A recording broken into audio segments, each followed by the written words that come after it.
Sì, subito, del Ministerio della Frutta e della Verdura del Tiempo. Los acontecimientos yacen en el tiempo. Los acontecimientos yacen en el tiempo. Intenten ustedes recordar alguna escena que les haya marcado. Yo no lo sé. Un suspenso que les haya traumatizado en el colegio o en el instituto o en la universidad. Un aprobado inesperado que les haya hecho volar en la escuela, en el instituto o en la universidad. Un primer beso, la pérdida de un amigo, cualquier cosa que les haya a usted marcado. Todos esos acontecimientos yacen en el tiempo, pero cuando digo que yacen en el tiempo, no estoy diciendo que forman parte de un pasado que jamás regresará. No. Les digo que yacen en el tiempo de la misma manera en que si ustedes llevan una bolsa o una cojonera en la que dentro llevan, si es usted señora o señorita, pues un pintalabios o una compresa, si le pilla la época del mes.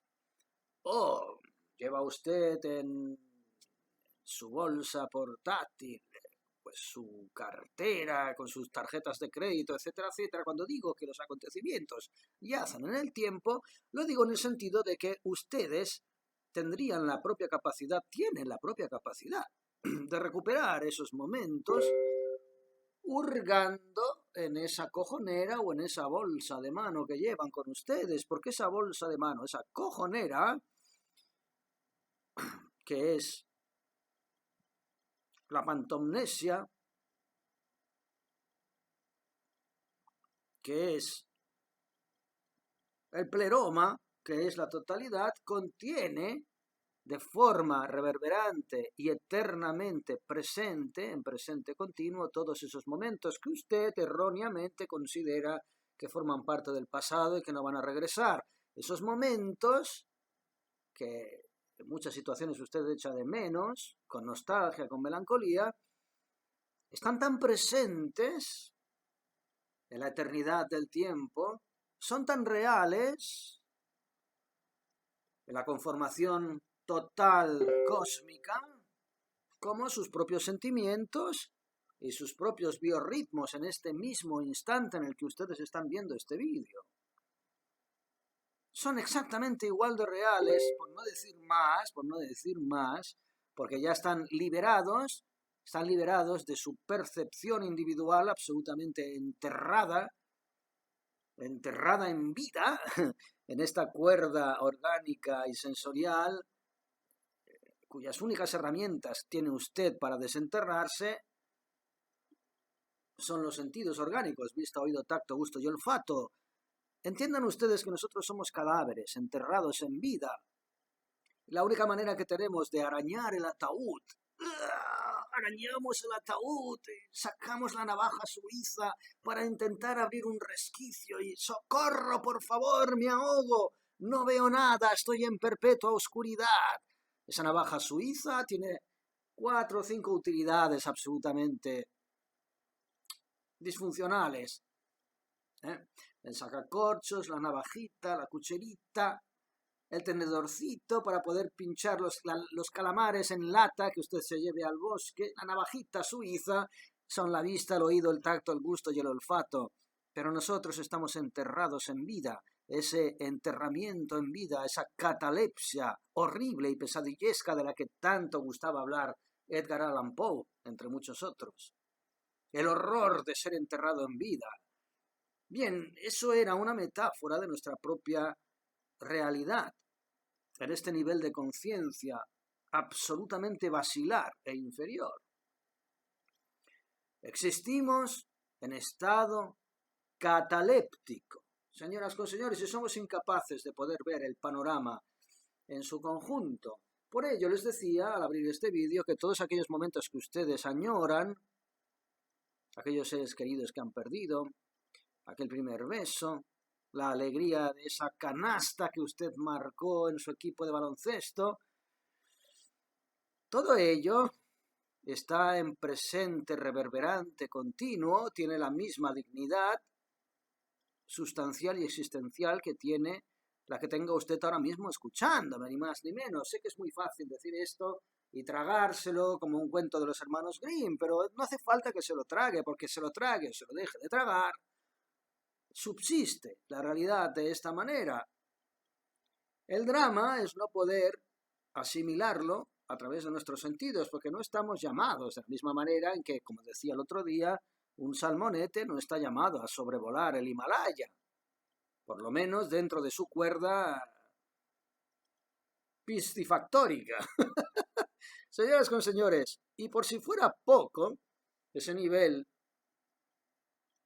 de ceguera, de sordomudez, de anosmia, de sordera, en la que tenemos que vivir en este nivel de conciencia absolutamente limitado, la ciencia, eso que hemos eso que hemos dado en llamar ciencia, otrora de forma mucho más razonable, filosofía natural, puesto que solo pretendía entender fenómenos mecánicos de la naturaleza, lo que llamamos ciencia, que se está utilizando como un arma de destrucción de masa, un arma de psicosis colectiva, de atentado contra la salud pública, de crimen de lesa humanidad, lo que llaman ciencia hoy en día, que no es más que cientifismo instrumentalizado a los nichos de mercado de cuatro miserables más ciegos, sordos y mudos que usted y yo todavía, complica todavía más, mucho más, nuestra posibilidad de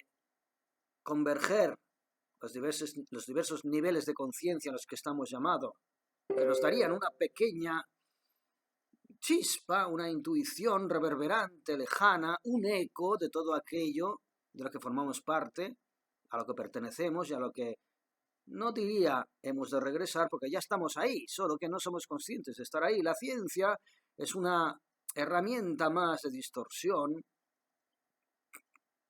que está siendo manipulada e instrumentalizada incluso para dentro de este sueño que está dentro de un sueño, dentro de otro sueño, poder usufruir y aprovecharse de su propia presencia anímica, espiritual. Complica la vida esta ciencia, sí, al intentar alcanzarlo todo continuamente por debajo del nivel de conciencia al que estamos llamados. La ley de Newton o el principio de Arquímedes a mí no me explica absolutamente nada sobre la realidad a la que pertenezco. Nada. Absolutamente nada.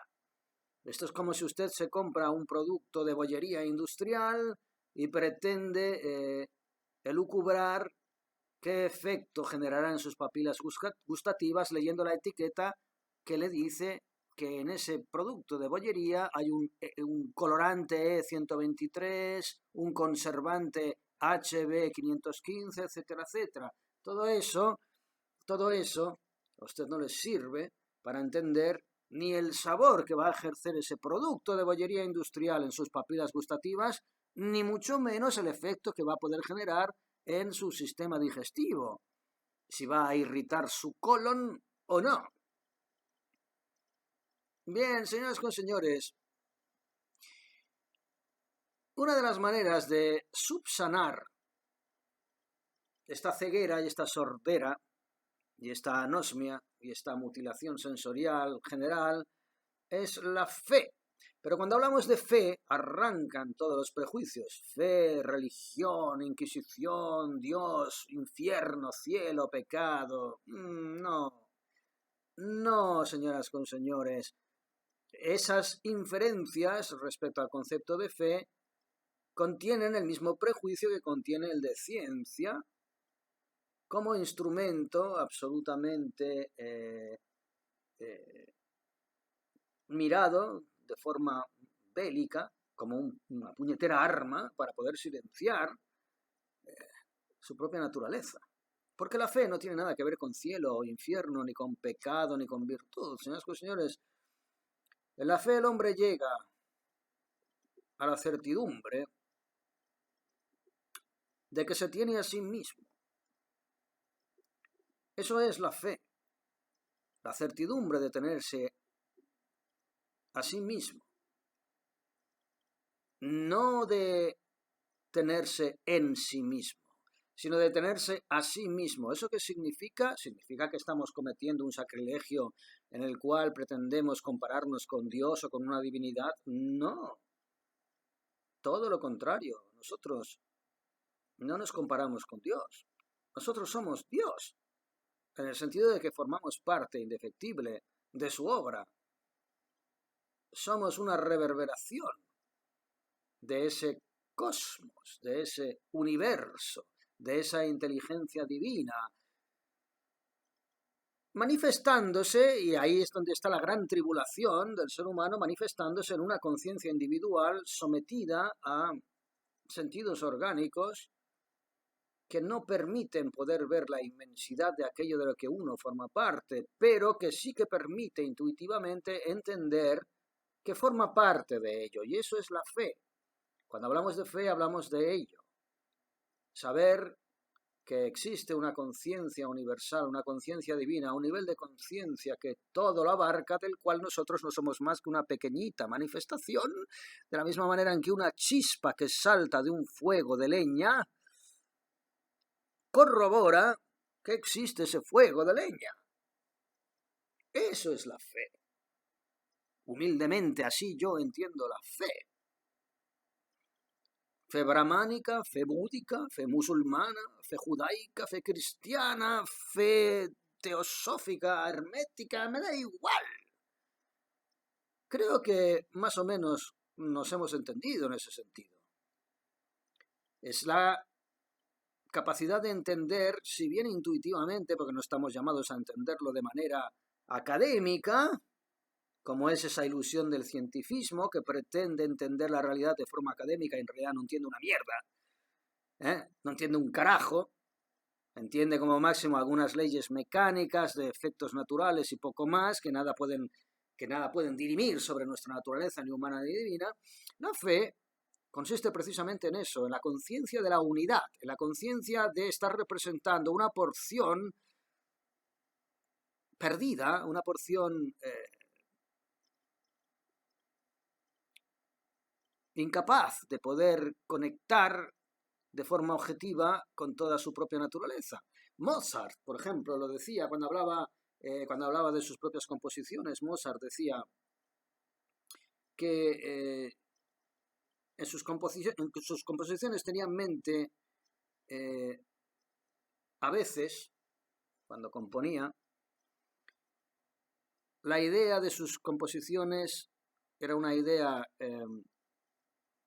extensiva, en el sentido de que cuando pensaba en un adagio que había compuesto, por ejemplo, podía tenerlo presente en su mente de forma extensiva, en el sentido de que podía rememorarlo de la primera a la última nota en toda su extensión. Si era una composición que podía durar 8 minutos, su mente tenía la capacidad de registrar esa composición, esa creación divina, espontánea, como toda la creación artística.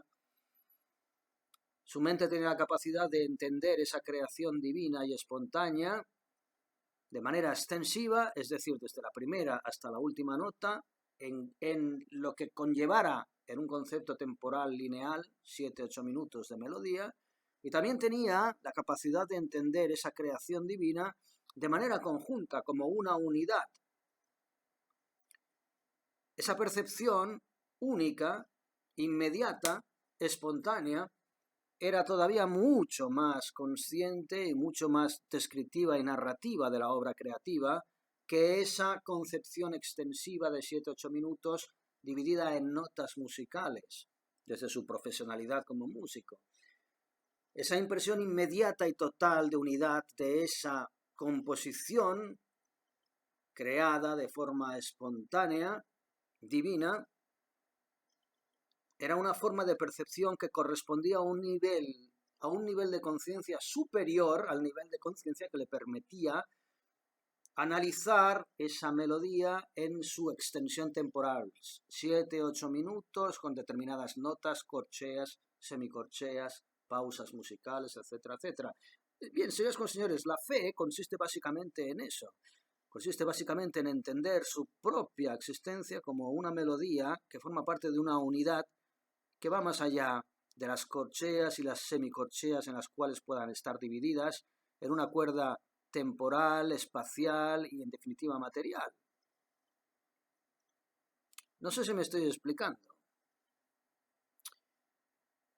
En su estado natural el hombre es únicamente una reacción, decía Swedenborg. ¿Qué quería decir con esto? Swedenborg quería decir que en nuestro estado natural, es decir, nuestra cuerda material, grosera, bajo vibratorial, cuyas únicas armas para poder percibir un sucedáneo de realidad son estas carnes, estos huesos, estos humores, estas vistas, oídos, tactos, gustos, y nosotros reaccionamos a un mundo fenomenológico que no representa más que sombras y ficciones, como bien dijo Platón en la alegoría de la caverna. Eso es la definición de Swedenborg del ser humano. Un ser que reacciona. Poco más que una máquina.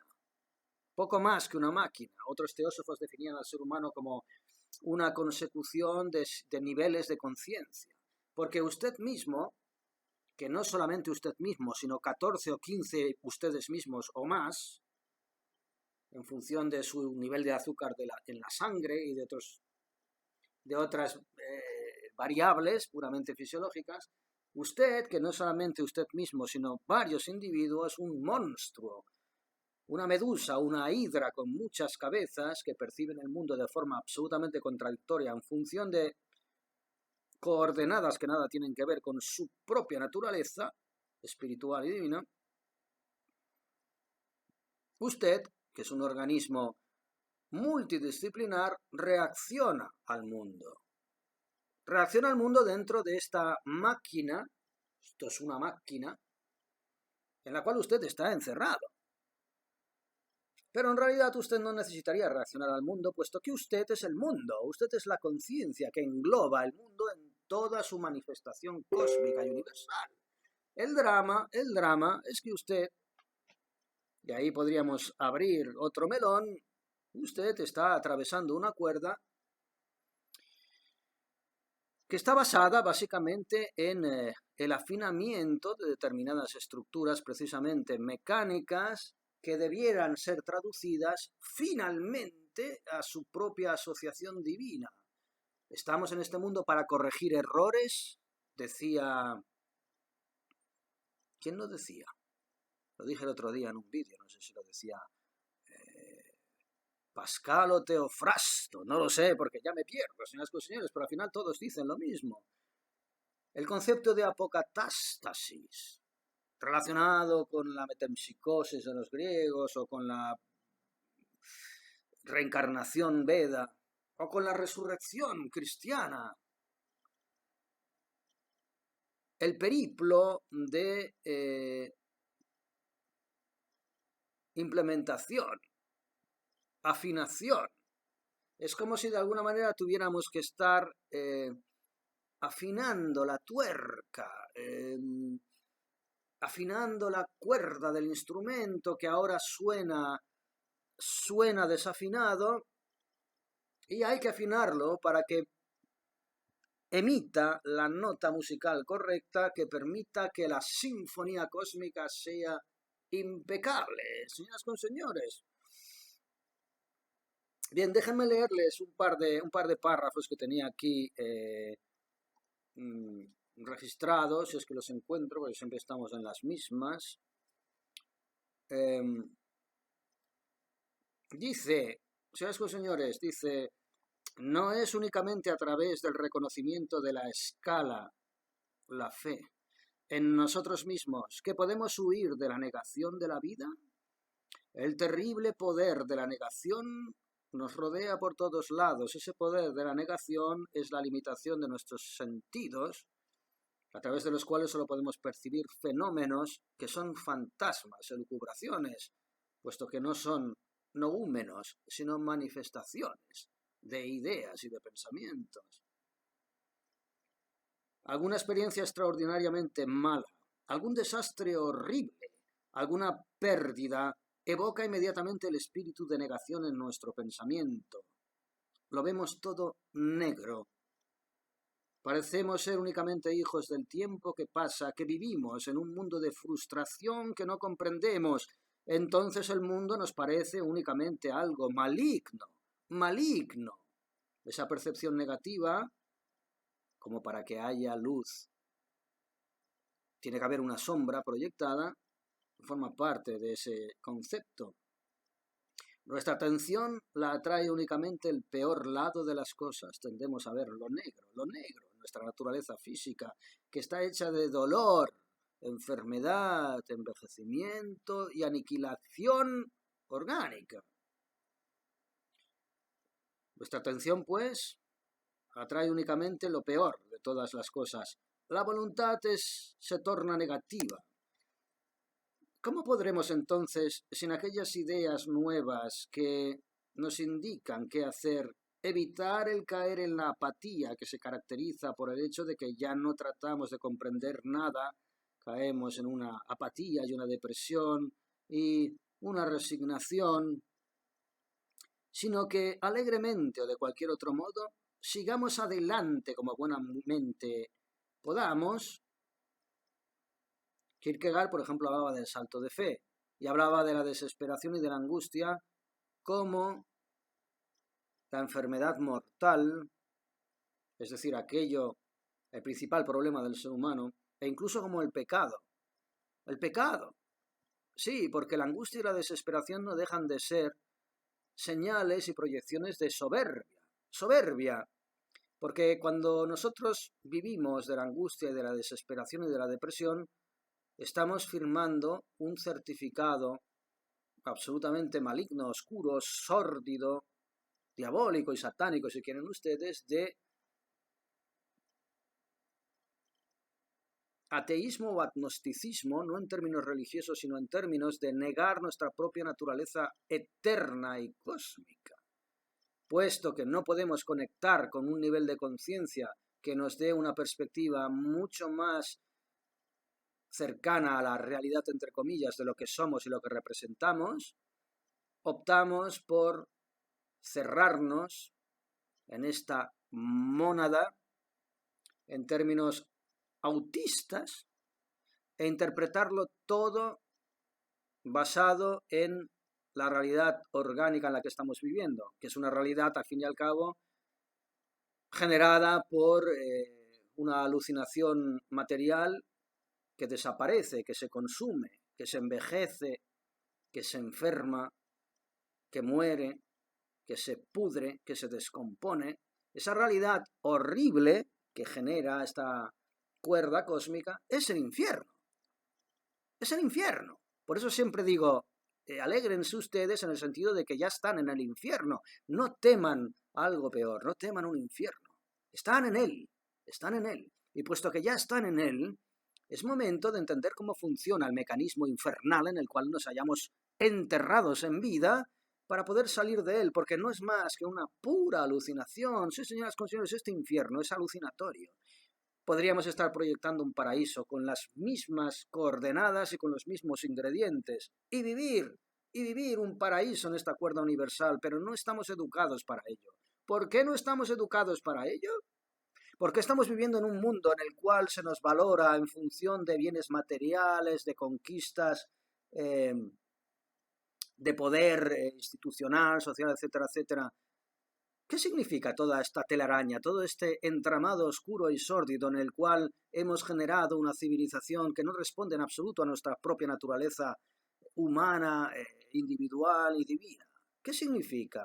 ¿Quién tiene todo ese interés en que sigamos viviendo en este cuchitril polvoriento, oscuro y sucio, cuando con un chasquido adecuado pudiéramos desbaratar todas estas barreras en las cuales hemos aceptado vivir y encontrarnos en el pleroma, encontrarnos en todo aquello que estamos deseando en una vida futura y que sin embargo existe aquí y coexiste con esta vida presente que teñimos de oscuridad y de horror, cuando pudiéramos desempolvarla y convertirla en un espacio luminoso, abierto, eterno, fragante. ¿Por dónde iba, señoras y señores? Cuando por alguna razón generalmente valedera se enfría el entusiasmo de la afirmación de la vida, los hombres se vuelven hacia la negación de la vida, protestando que el mundo es malo en sí. Protestando que el mundo es malo en sí, que está creado de vanidad, ya por volición propia o ya como juguete de algún demiurgo que nos controla y nos manipula. Es entonces cuando el mundo se ve como obra de algún demonio. Tan solo una actitud muy especial puede rescatarnos de esta percepción. La necesidad de crear algo adicional en nosotros, la concepción de un posible estado superior, verificable psicológicamente, es una respuesta a esta situación. Sí, señoras y señores, demiurgos de nuestra propia realidad. Y termino si puedo encontrarlo. Este pequeño párrafo que dice, con respecto a lo interno, ¿en qué sentido es el todo? No nos asombremos si hallamos que es toda su vida.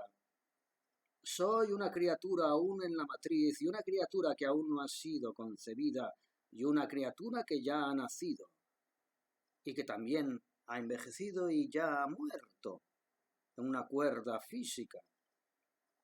Y esto es de estar presente en todas partes, más allá de una concepción lineal del tiempo de pasado, presente y futuro. Esta percepción del tiempo como una dimensión que todo lo abarca, este estar presente en todas las partes es la vida, es el presente. Ya no se siente uno confinado en su cuerpo, en el espacio, sino que ha devenido consciente de su cuerpo en el tiempo. Ha llegado a ser consciente en otra dimensión de su vida. Si tuviésemos una conciencia semejante a esta, el sentimiento de toda la vida penetraría en todo cuanto hiciésemos. No existiría momento caduco que se autocombustiona, sino que existiría un todo permanente. No reaccionaríamos al momento, sino que seríamos plenamente conscientes en el presente, en la unidad del ser. Esto no es moco de pavo. Esto no es algo que usted de la noche a la mañana pueda hacer, pero existen un par de directrices que pueden ayudarles a arrancar el motor de su propia autopercepción divina. Una es cuestionar su propia individualidad, su propia personificación, su propio personaje, su propia máscara, su ego.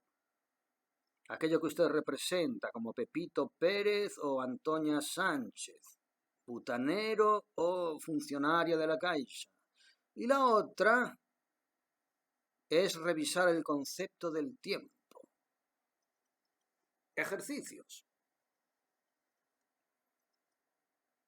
Haga usted un experimento y cambie de forma de caminar por 10 minutos. Cambie su ritmo de caminar.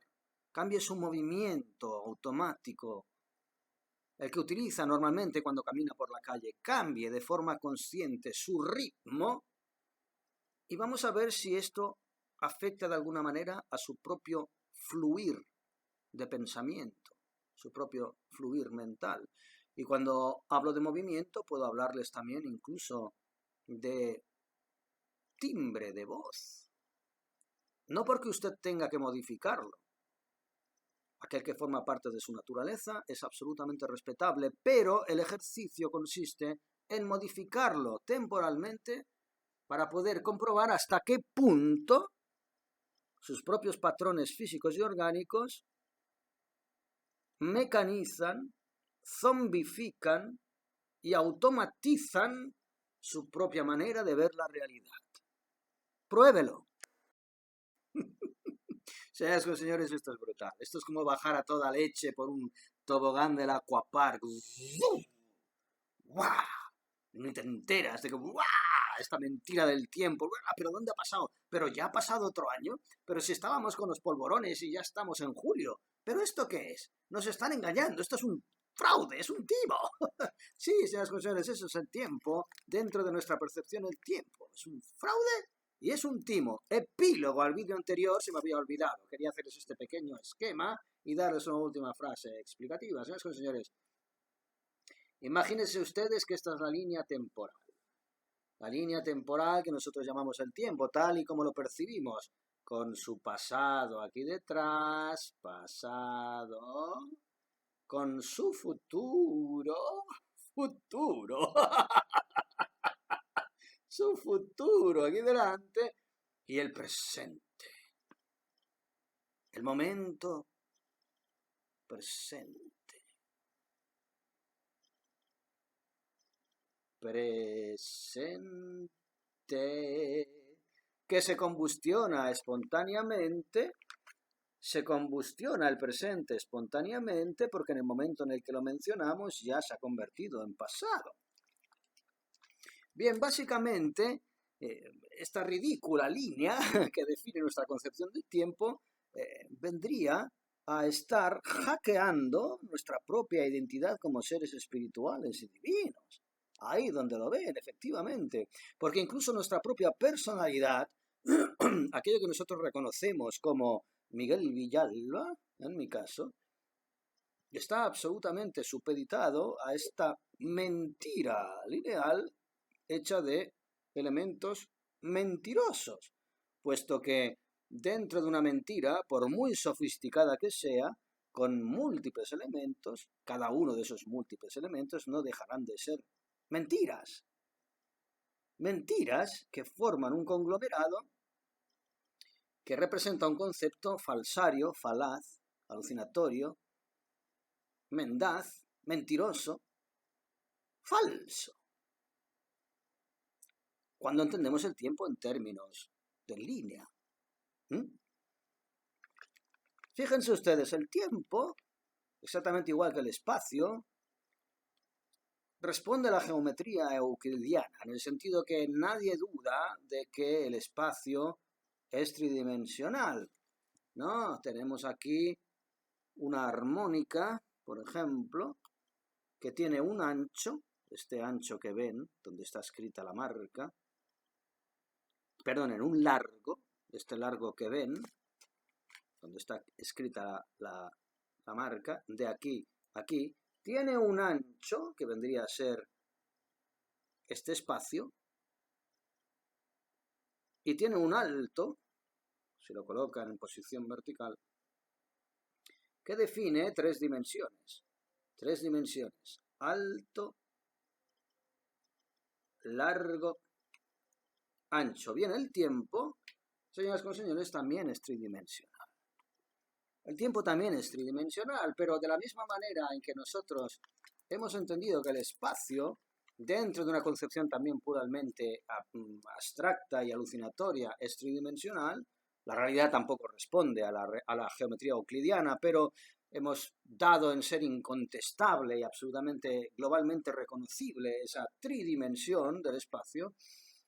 El tiempo no. Con el tiempo tenemos un concepto absolutamente plano, un concepto terraplanista tenemos con el tiempo. El tiempo transcurre en pasado, presente y futuro en una línea temporal y los momentos se van autocombustionando y van formando parte, van caducando continuamente como el tic-tac de un reloj, van quedando atrás, atrás, atrás. Y perceptivamente proyectamos nuestra vida y nuestras esperanzas y nuestras alegrías y nuestros sueños en un hipotético momento dentro de esta línea temporal que pertenece al futuro. Es decir, esperamos que en un momento determinado, en un sector de esta línea que es absolutamente alucinatoria, sucederá algo que de alguna manera cumplirá nuestros sueños. o nos realizará como seres humanos, alcanzaremos una meta que estamos soñando.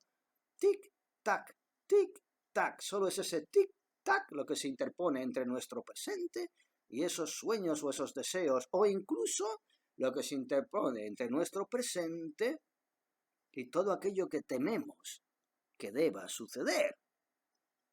Verbigracia, la muerte de un ser querido, por ponerles un ejemplo. Y vivimos continuamente con ese tic-tac, tic-tac, tic-tac, tic-tac, tic, que resuena en nuestra alma, en nuestro cerebro, en nuestro corazón, esperando algo bonito o esperando algo terrorífico, en ese futuro que es como la llegada de los Reyes Magos, que nos dejarán un regalito a pie de cama. Bien, señoras y señores, este es nuestro concepto del tiempo. Bien, ustedes. Es un concepto bastante pobre, bastante más pobre incluso que nuestro concepto del espacio euclidiano. ¿Qué elemento deberíamos añadir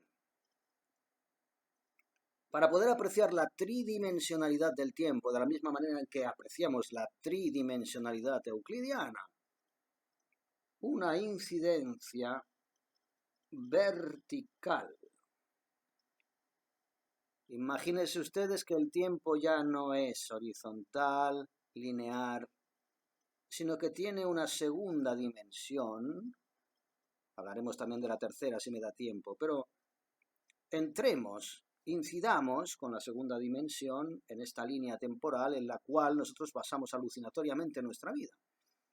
Imagínense que el tiempo ya no es solamente esta línea, como tampoco esta armónica es la longitud, sino que también es el grosor, la anchura, etcétera, etcétera.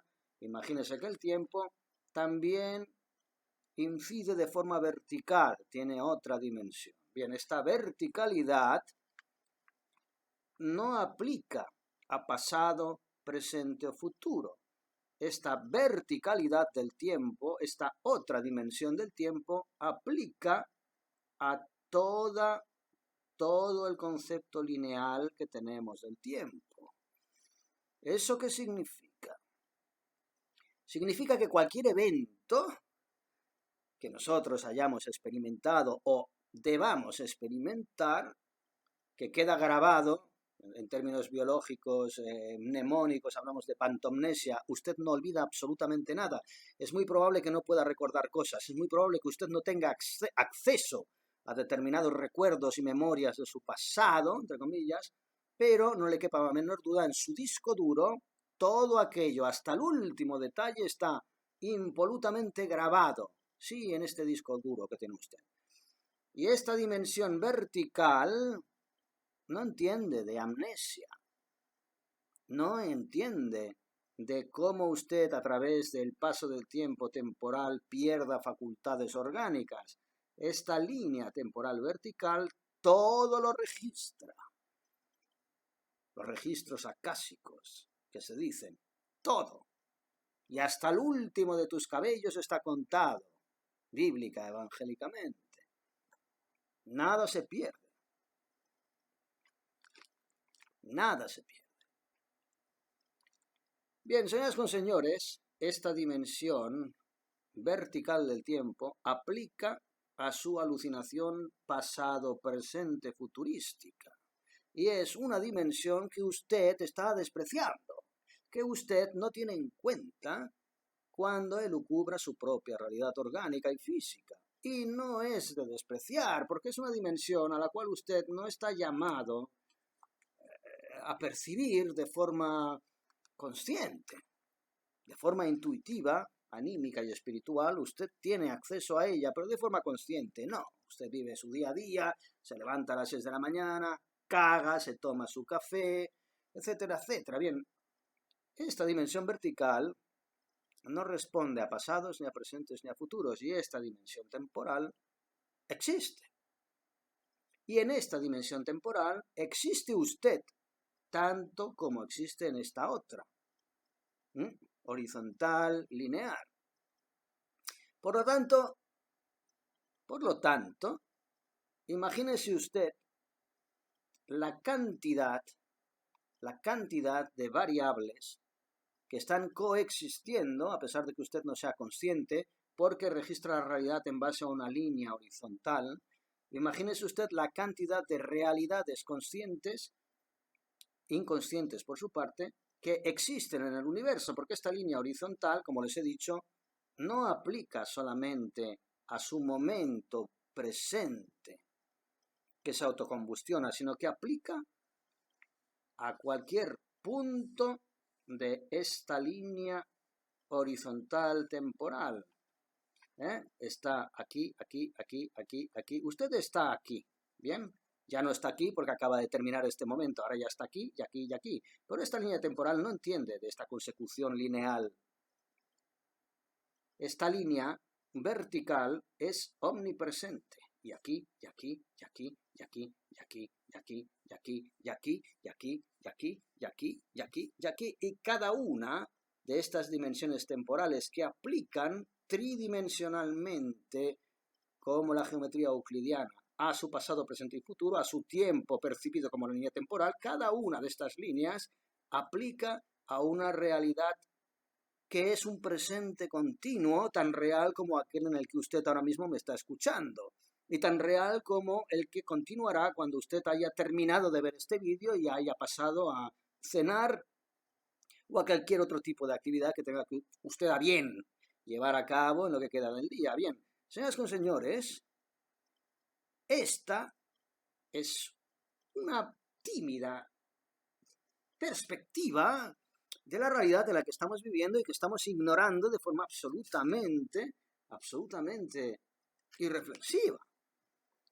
Déjeme ilustrarlo con este párrafo y terminamos. Dice, de modo que hemos de entender que aquello que nosotros llamamos el momento presente, el ahora, no es el ahora.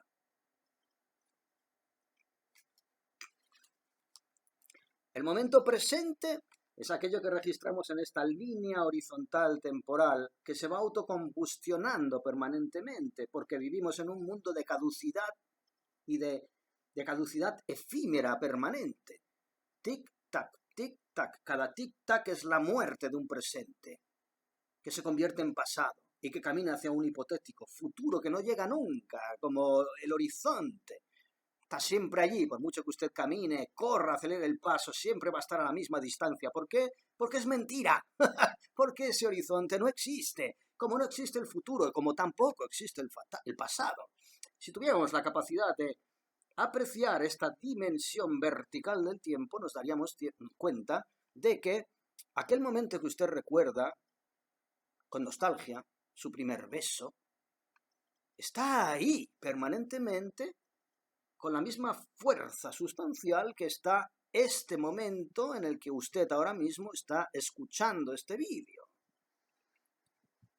Y esa dimensión temporal, que es la que destruye directamente todo el concepto de mortalidad, la ignoramos y vivimos en un perpetuo estado de ansiedad, porque somos condenados, somos almas en pena que vivimos encadenados en la caverna de Platón, pero este pequeño esquema que les he dibujado sirva, si más no, como decimos por estos lares, para hacerles intuir reverberadamente,